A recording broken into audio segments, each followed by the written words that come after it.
राजा रानी का मजाक उड़ाना पड़ गया था अतीक अहमद को भारी। राजा भैया से अतीक को मांगनी पड़ी थी माफी। जहां बड़े बड़े माफिया अतीक और मुख्तार भी नहीं घुसा, वहां राजा भैया करते थे राज।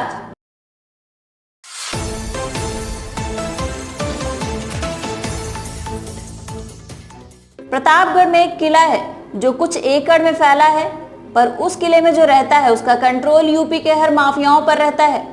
राजा भैया की छवि कभी माफियाओं वाली नहीं रही, लेकिन रॉबिनहुड की तरह यूपी के सभी अपराधी और माफिया का आखिरी फैसला वो करते रहे हैं। एक फैसला अतीक का भी था, जिसकी कहानी शायद कम ही लोग जानते हैं। अतीक अखिलेश यादव की गोद में बैठता था, लेकिन राजा भैया के कदमों में बैठने के लिए तरसता था। एक वक्त ऐसा भी आया जब अतीक अहमद और राजा भैया एक दूसरे के करीब आने लगे। प्लान तैयार ही था। अतीक अहमद बरेली जेल में बंद था। उससे मिलने राजा भैया के चचेरे भाई अक्षय प्रताप सिंह पहुंचे थे। आधे घंटे की मीटिंग में तय हुआ कि अतीक राजा भैया की पार्टी जनसत्ता दल से लोकसभा चुनाव लड़ेगा, लेकिन आखिरी वक्त में ये प्लान फेल हो गया। कहा जाता है कि राजा भैया को अतीक का तरीका नहीं पसंद था। अतीक अमीरों को लूट कर रईस बना है।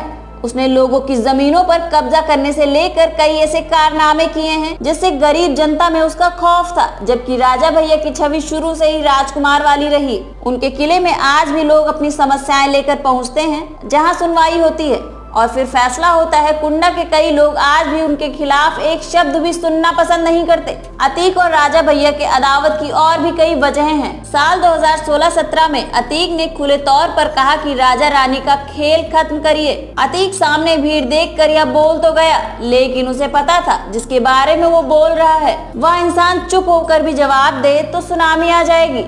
जेल जाने से पहले अतीक अगर गलती न करता तो आज कहानी कुछ और ही होती। आपको बता दे कि अतीक एक तांगे वाले का लड़का है, लेकिन राजा भैया को रियासत विरासत में मिली है। अतीक माफिया है इसलिए उसका खौफ है, लेकिन राजा भैया में राजघराने वाली बात है।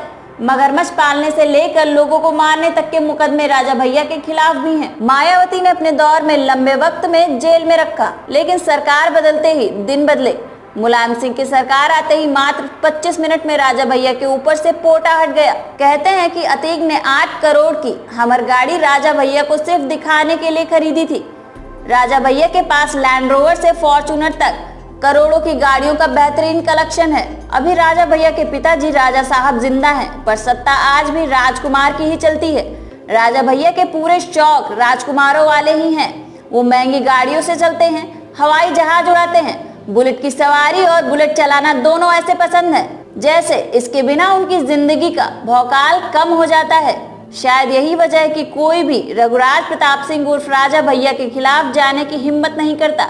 7 बार से विधायक रघुराज प्रताप सिंह को असली चुनौती साल 2022 के विधानसभा चुनाव में मिली, जब सपा ने उनके सामने गुलशन यादव को खड़ा किया।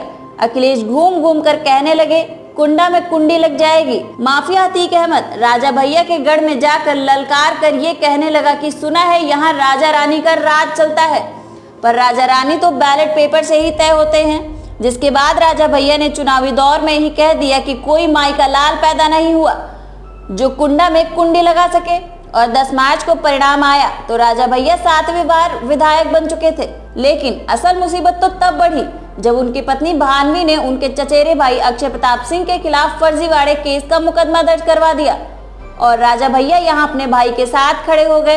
हालांकि ऐसी कहानी घर घर की हो सकती है, पर राजकुमार से दुश्मनी लेने वाला अतीक आज किस हाल में है ये आप खुद देख सकते हैं। आज अतीक का अंत होने की कगार पर है।